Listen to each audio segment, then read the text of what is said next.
Hey guys, welcome back. अभी तक हमने सेल साइकिल का कंप्लीट कंट्रोल सिस्टम समझा। सेल साइकिल का introduction, cyclin, CDK, cell cycle के checkpoints, DNA damage response. अब समझते हैं कि सेल साइकिल प्रिपेयर जिसके लिए कर रही थी, यानी कि माइटोसिस। अगर सेल साइकिल प्लानिंग है तो माइटोसिस उसका एग्जीक्यूशन है। आज हम सिर्फ इसकी स्टेजेस याद नहीं करेंगे, बल्कि हर स्टेज के पीछे का मॉलिक्यूलर मैकेनिज्म भी समझेंगे। तो चलिए डिटेल में स्टार्ट करते हैं माइटोसिस को। माइटोसिस एक टाइप का न्यूक्लियर डिवीजन है जिसमें एक पेरेंट सेल अपने डुप्लीकेटेड क्रोमोसोम को इक्वली डिस्ट्रीब्यूट करके दो जेनेटिकली आइडेंटिकल डॉटर सेल बनाती है। इसका इम्पॉर्टेंट पॉइंट ये है कि माइटोसिस में क्रोमोसोम नंबर मेंटेन रहता है, यानी diploid cell diploid daughter cells ही बनाएगी। माइटोसिस के बिना मल्टीसेलुलर लाइफ पॉसिबल ही नहीं होती, क्योंकि माइटोसिस रिस्पॉन्सिबल है growth, tissue repair, replacement and asexual reproduction के लिए भी। अगर माइटोसिस एक्यूरेट ना हो तो क्रोमोसोम इम्बैलेंस हो सकता है और उसके रिजल्ट से कैंसर या डेवलपमेंटल डिफेक्ट्स हो सकते हैं और सेल की डेथ भी हो सकती है। सबसे पहले तो एक कॉमन मिसकंसेप्शन क्लियर करते हैं। माइटोसिस डीएनए रेप्लिकेशन से स्टार्ट नहीं होती। DNA replication already S phase में कंप्लीट हो चुकी होती है। G2 फेज में सेल फाइनल प्रिपरेशन करती है और एमपीएफ एक्टिवेशन के बाद ही माइटोसिस स्टार्ट होती है। इंटरफेज में डीएनए क्रोमेटिन के फॉर्म में होता है और ये लूजली पैक्ड होता है। इसी वजह से ट्रांसक्रिप्शन और रेप्लिकेशन पॉसिबल होता है। लेकिन माइटोसिस के टाइम तक डीएनए को कॉम्पैक्ट होना पड़ता है, क्योंकि 2 मीटर डीएनए को सेफली डिवाइड करना पड़ता है। इसलिए क्रोमेटिन हाईली कंडेंस क्रोमोसोम में कन्वर्ट हो जाता है। इमेजिन करो, एक 100 मीटर लंबी रस्सी को एक बॉक्स में रखना है। अगर रस्सी ऐसे ही पड़ी रहेगी तो वो उलझ जाएगी, लेकिन अगर टाइटली रोल कर देंगे तो इजीली ट्रांसपोर्ट भी हो जाएगी। बिल्कुल इसी तरह क्रोमोसोम कंडेंसेशन डीएनए को डैमेज से भी बचाता है और इजीली डॉटर सेल में जेनेटिक इन्फॉर्मेशन को ट्रांसपोर्ट करने में भी हेल्प करता है। माइटोसिस की शुरुआत में हर क्रोमोसोम 2 आइडेंटिकल कॉपीज से बना होता है। इन्हें कहते हैं सिस्टर क्रोमेटिड्स। ये दोनों एक दूसरे के एक स्पेशल प्रोटीन कॉम्प्लेक्स के थ्रू जुड़े होती है। इस कॉम्प्लेक्स का नाम है कोहेसिन, जिसको हमने पहले भी पढ़ा है।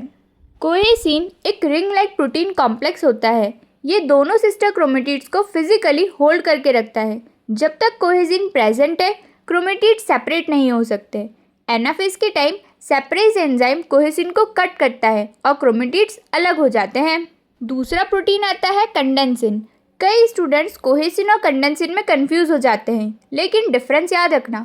कोहेसिन क्रोमेटिड्स को जोड़ता है और कंडेंसिन क्रोमोसोम्स को कंडेंस करता है, यानी पैकिंग का काम कंडेंसिन करता है और होल्डिंग का काम कोहेसिन। अब बात करते हैं सेल के दूसरे सबसे important structure, centrosome. Animal cell में सेंट्रोसोम माइक्रोट्यूब्यूल ऑर्गेनाइजिंग सेंटर होता है। इंटरफेज में एक सेंट्रोसोम होता है। एस फेज के दौरान ये डुप्लीकेट हो जाता है। अब सेल के पास 2 सेंट्रोसोम होते हैं और ये फ्यूचर में स्पिंडल पोल्स बनाने में हेल्प करते हैं। अब एक और कन्फ्यूजन क्लियर करते हैं सेंट्रियोल और सेंट्रोसोम का। सेंट्रोसोम एक कंप्लीट ऑर्गेनल है। उसके अंदर जनरली 2 सेंट्रियोल प्रेजेंट होते हैं। सेंट्रियोल सिलेंड्रिकल शेप के स्ट्रक्चर होते हैं। प्लांट्स के हायर सेल में फंक्शनल सेंट्रियोल जनरली एब्सेंट होते हैं, लेकिन स्पिंडल फिर भी बन सकता है। ये कॉन्सेप्ट हम आगे समझेंगे।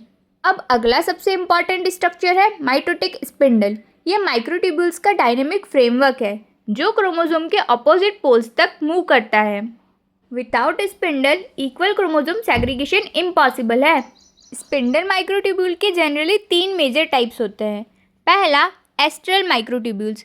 ये सेल कॉर्टेक्स की तरफ एक्सटेंड करते हैं, सेंट्रोसोम को प्रॉपर पोजीशन देते हैं। दूसरा, काइनेटोकोर माइक्रोट्यूब्यूल। ये क्रोमोसोम के काइनेटोकोर से अटैच होते हैं और क्रोमोसोम मूवमेंट करवाते हैं।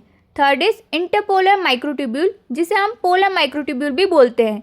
ये अपोजिट पोल्स के माइक्रोट्यूब्यूल के साथ ओवरलैप करते हैं और स्पिंडल को पुश करके इलॉन्गेट करते हैं। ये तीनों टाइप्स बहुत इंपॉर्टेंट है, इसलिए इन्हें याद रखना।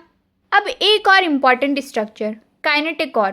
ये क्रोमोसोम का पार्ट नहीं है, बल्कि सेंट्रोमियर के ऊपर बना हुआ प्रोटीन कॉम्प्लेक्स है।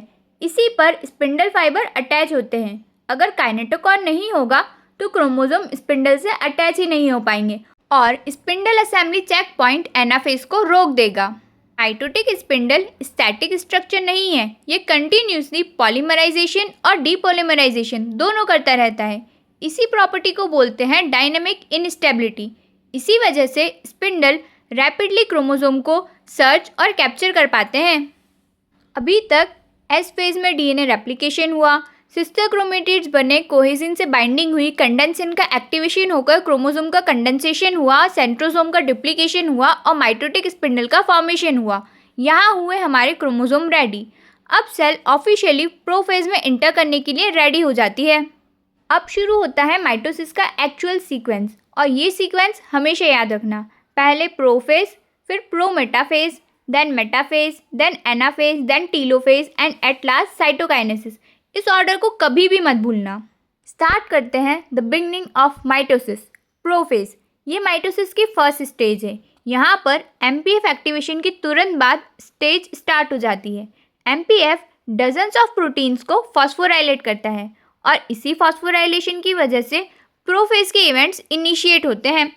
प्रोफेज का सबसे पहला इवेंट है क्रोमोसोम कंडेंसेशन। कंडेंसिन प्रोटीन्स डीएनए को टाइटली पैक करते हैं, जिसके रिजल्ट में माइक्रोस्कोप के नीचे क्रोमोसोम्स क्लियरली विजिबल होने लगते हैं, और ये माइटोसिस की पहली आइडेंटिफाइबल फीचर है। अब कंडेंस क्रोमोसोम इतने इम्पॉर्टेंट क्यों हैं? क्योंकि कंडेंस क्रोमोसोम इजीली ट्रांसपोर्ट हो सकते हैं, ब्रेक नहीं होते, और कंडेंसेशन के ही कारण इक्वल सेग्रीगेशन भी पॉसिबल है। इंटरफेज में न्यूक्लियोलस एक्टिवली राइबोसोम्स बना रहे थे, लेकिन माइटोसिस के दौरान प्रोटीन सिंथेसिस ऑलमोस्ट स्टॉप हो जाती है, इसलिए न्यूक्लियोलस ग्रेजुअली डिसअपीयर हो जाता है। ये प्रोफेज का एक सेकंड कैरेक्टरिस्टिक इवेंट है, nucleolus disappearance. Third is centrosome move apart, मतलब दोनों सेंट्रोसोम अपोजिट पोल्स की तरफ माइग्रेट करना स्टार्ट कर देते हैं। ये मूवमेंट माइक्रोट्यूब्यूल और मोटर प्रोटीन की हेल्प से होती है। इसमें दो मेजर प्रोटीन्स काम करते हैं, काइनेसिन और डाइनिन। इनके फंक्शंस हम पहले भी पढ़ चुके हैं। जैसे जैसे सेंट्रोसोम दूर जाते हैं, माइक्रोट्यूब्यूल पॉलीमराइज होना स्टार्ट करते हैं और स्पिंडल एपरेटस ग्रेजुअली असेंबल होता है। अभी क्रोमोसोम से अटैचमेंट नहीं हुआ है, वो तो प्रोमेटाफेज में होगा। प्रोफेज के एंड तक तो सिर्फ क्रोमोसोम कंडेंस हुआ, न्यूक्लियोलस डिसअपीयर हुआ, सेंट्रोसोम अपोजिट पोल्स की तरफ गए और इनिशियल स्पिंडल फॉर्म हुआ। लेकिन एक चीज़ अभी भी प्रेजेंट है, न्यूक्लियर एनवेलप। जब तक न्यूक्लियर एनवेलप प्रेजेंट है, स्पिंडल क्रोमोसोम तक पहुंच ही नहीं पाते। इसी प्रॉब्लम के सॉल्यूशन के लिए प्रोमेटाफेज डेवलप हुआ। कई बुक्स में प्रोफेज और प्रोमेटाफेज को कंबाइन कर दिया गया है, लेकिन सीएसआई नेट के लिए इन्हें अलग अलग समझना ही बेटर है। प्रोमेटाफेज का डिफाइनिंग इवेंट है न्यूक्लियर एनवेलप ब्रेकडाउन। अब सवाल आता है, न्यूक्लियर एनवेलप सडनली डिसअपीयर कैसे हो जाती है? इसी का रीज़न है न्यूक्लियर लैमिना। याद है, न्यूक्लियस के नीचे लैमिन प्रोटीन की मैशवर्क होती थी। इसी नेटवर्क को एमपीएफ लैमिन प्रोटीन फॉस्फोराइलेट करते हैं, जिसके रिजल्ट में न्यूक्लियर लैमिना डिसअसेंबल हो जाती है और न्यूक्लियर एनवेलप के फ्रेगमेंट्स हो जाते हैं। जब तक न्यूक्लियर एनवेलप इंटैक्ट था, क्रोमोसोम न्यूक्लियस के अंदर ही था और स्पिंडल साइटोप्लाज्म में। दोनों का कांटेक्ट इम्पॉसिबल था, लेकिन जैसे ही न्यूक्लियर एनवेलप डिसअपीयर हुआ, स्पिंडल फाइबर क्रोमोसोम तक पहुंच पाते हैं। अब स्पिंडल माइक्रोट्यूब्यूल रैंडमली ग्रो और श्रिंक करती रहती है। इसी प्रोसेस को डायनामिक इनस्टेबिलिटी बोला था हमने। जब कोई माइक्रोट्यूब्यूल किसी क्रोमोसोम के काइनेटोकोर से टकराती है तो अटैच हो जाती है। इस प्रोसेस को कहते हैं search and capture. Her chromosome के दो सिस्टर क्रोमेटिड्स होते हैं और हर क्रोमेटिड का अपना एक काइनेटोकोर होता है। आइडियल सिचुएशन में एक काइनेटोकोर लेफ्ट पोल से अटैच होता है और दूसरा राइट पोल से।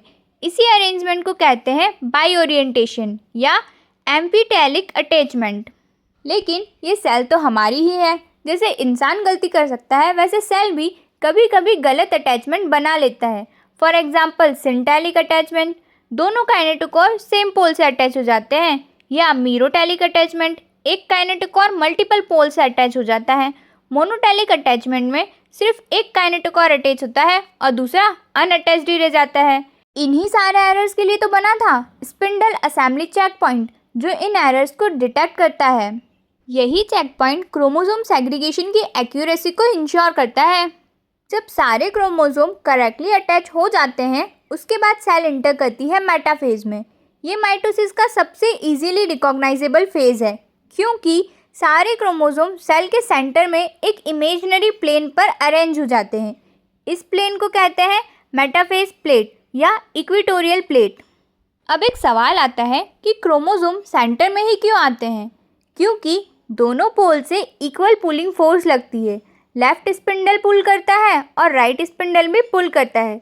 जब दोनों फोर्स इक्वल हो जाते हैं तो क्रोमोसोम एग्जैक्टली सेंटर में स्टेबलाइज हो जाते हैं। मेटाफेज के एंड में सेल एक बार फिर से वेरीफाई करता है कि सारे क्रोमोसोम प्रॉपरली अटैच हुए हैं या नहीं, बाय ओरिएंटेशन कंप्लीट है या नहीं, और अगर इसका आंसर यस है तब एपीसी एक्टिवेट होता है और एनाफेज शुरू हो जाता है। मतलब अब शुरू होता है पॉइंट ऑफ नो रिटर्न। एक बार एनाफेज स्टार्ट हो गया तो सेल क्रोमोसोम सेग्रीगेशन कंप्लीट करके ही रहेगी। एनाफेज माइटोसिस की वो स्टेज है जहां आइडेंटिकल सिस्टर क्रोमेटिड्स फाइनली एक दूसरे से सेपरेट होती है। यहीं से हर क्रोमेटिड इंडिपेंडेंटली एक क्रोमोसोम बन जाती है। एपीसी एनाफेज को स्टार्ट करता है। जब spindle assembly checkpoint satisfy हो जाता है, एपीसी एक्टिवेट होता है। एपीसी सबसे पहले सिक्योरिन को यूबिक्विनेट करता है। सिक्योरिन डिग्रेड होता है और सेपरेज फ्री। सेपरेज एक्टिवेट होकर कोहेसिन को कट करता है। देन सिस्टर क्रोमेटिड सेपरेट होते हैं। क्रोमेटिड्स इंडिपेंडेंट क्रोमोसोम बन जाते हैं। अब स्पिंडल फाइबर उन्हें अपोजिट पोल्स की तरफ खींचना स्टार्ट करते हैं। एनाफेज को दो फंक्शनल पार्ट्स में डिवाइड किया जाता है। एनाफेज ए, जहां क्रोमोसोम पोल की तरफ मूव करते हैं। ये मूवमेंट काइनेटोकोर माइक्रोट्यूब्यूल के डीपॉलीमराइजेशन से होती है। माइक्रोट्यूब्यूल ग्रेजुअली छोटी होती जाती है और क्रोमोसोम पोल की तरफ खींचता चला जाता है। फिर आता है एनाफेज बी। अब क्रोमोसोम ऑलमोस्ट पोल तक पहुंच चुके होते हैं, लेकिन सेल को और लंबा होना होता है। इसलिए पोलर माइक्रोट्यूब्यूल्स एक दूसरे को पुश करती हैं। मोटर प्रोटीन्स जैसे कि मेनली काइनेसिन स्पिंडल पोल्स को और दूर लेकर जाते हैं। डाइनिन एस्ट्रल माइक्रोट्यूब्यूल्स के थ्रू पोल्स को कॉर्टेक्स की तरफ पुल करता है, जिसके रिजल्ट में सेल इलॉन्गेट हो जाती है। अगर सिर्फ क्रोमोसोम मूवमेंट होती तो सेपरेशन कंप्लीट नहीं होती, और अगर सिर्फ पोल्स मूव करते तो क्रोमोसोम सेंटर में ही रह जाते।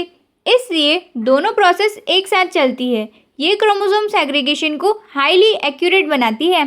जैसे ही क्रोमोसोम अपोजिट पोल्स तक पहुंच जाते हैं, सेल इंटर करती है टीलोफेज में। ये प्रोफेज का ऑलमोस्ट रिवर्स स्टेज है। जो स्ट्रक्चर प्रोफेज में डिसअपियर हुए थे वो दोबारा बनने लगते हैं टीलोफेज में। क्रोमोसोम डीकंडेंसेशन, इसमें कंडेंसिन एक्टिविटी डिक्रीज हो जाती है। क्रोमोसोम ग्रेजुअली अनवाइंड होने लगते हैं और वापस क्रोमेटिन फॉर्म में कन्वर्ट हो जाते हैं। अब जीन्स दोबारा ट्रांसक्रिप्शन के लिए एक्सेसिबल हो जाते हैं। दूसरी चीज़ जो टीलोफेज में होती है वो है न्यूक्लियर एनवेलप का रीफॉर्मेशन। प्रोमेटाफेज में न्यूक्लियर एनवेलप टूट गया था। अब टीलोफेज में न्यूक्लियर मेम्ब्रेन दोबारा असेंबल होती है। न्यूक्लियर प्रोटीन डीफॉस्फोराइलेट होते हैं। न्यूक्लियर लैमिना रीबिल्ट होती है और दोनों डॉटर न्यूक्लियाई बन जाते हैं। इसके अलावा न्यूक्लियोलस रीअपियर होता है। राइबोसोमल आरएनए सिंथेसिस दोबारा स्टार्ट होती है, इसलिए न्यूक्लियोलस भी रीअपियर हो जाता है। ये इंडिकेट करता है कि न्यूक्लियस फिर से फंक्शनल बन गया है। अब न्यूक्लियस तो डिवाइड हो गया, लेकिन सेल अभी भी एक है। अब डिवाइड होना है साइटोप्लाज्म को।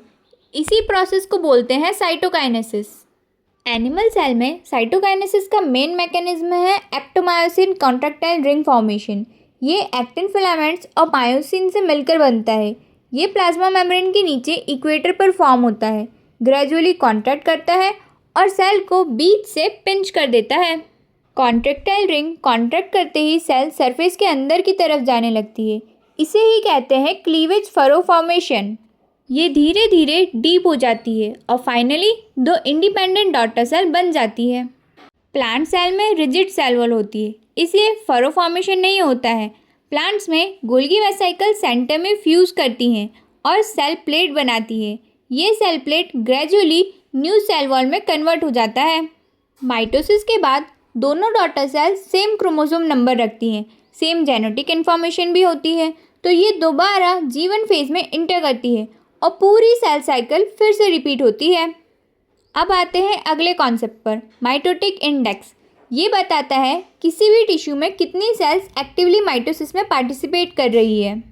जितना हाई माइटोटिक इंडेक्स होगा उतनी ज़्यादा जल्दी सेल डिवाइड करेगी। फॉर एग्जाम्पल कैंसर टिश्यू में माइटोटिक इंडेक्स जनरली बहुत हाई होता है, इसलिए ये पैथोलॉजिकल डायग्नोसिस में भी बहुत हेल्पफुल है। अब कुछ इंपॉर्टेंट ड्रग्स देख लेते हैं जो माइटोसिस को इनहिबिट करते हैं, जिन्हें कहते हैं माइटोटिक इनहिबिटर। सबसे पहला है कॉल्चिसिन। माइक्रोट्यूब्यूल पॉलीमराइजेशन को इनहिबिट करता है और क्रोमोसोम मेटाफेज में ही अरेस्ट हो जाते हैं। Next is कॉल्किमिड। कॉल्चिसिन जैसा ही एक्शन करता है, ये रिसर्च में कॉमनली यूज होता है। Next is vinblastine. Microtubule assembly को इनहिबिट करता है और कैंसर कीमोथेरेपी में यूज होता है। विनक्रिस्टिन मैकेनिज्म इसका सिमिलर है, ये ल्यूकेमिया और लिम्फोमा के ट्रीटमेंट में बहुत इंपॉर्टेंट है। नेक्स्ट इज टैक्सोल, जिसे पैक्लीटैक्सेल भी बोलते हैं। ये बहुत इंटरेस्टिंग ड्रग है क्योंकि ये माइक्रोट्यूब्यूल्स को डिस्ट्रॉय नहीं करता, ये उन्हें एक्सेसिवली स्टेबलाइज कर देता है, जिसके रिजल्ट में माइक्रोट्यूब्यूल डीपॉलीमराइज ही नहीं कर पाते और cell metaphase to anaphase transition complete नहीं कर पाती है। इसी के साथ माइटोसिस हमारा यहीं कंप्लीट होता है। होप कि आपको समझ आया होगा। अगर कोई भी डाउट हो तो कमेंट सेक्शन में ज़रूर बताइएगा। मिलते हैं नेक्स्ट वीडियो में मियोसिस के साथ। तब तक के लिए पढ़ते रहिए। Thank you so much for watching.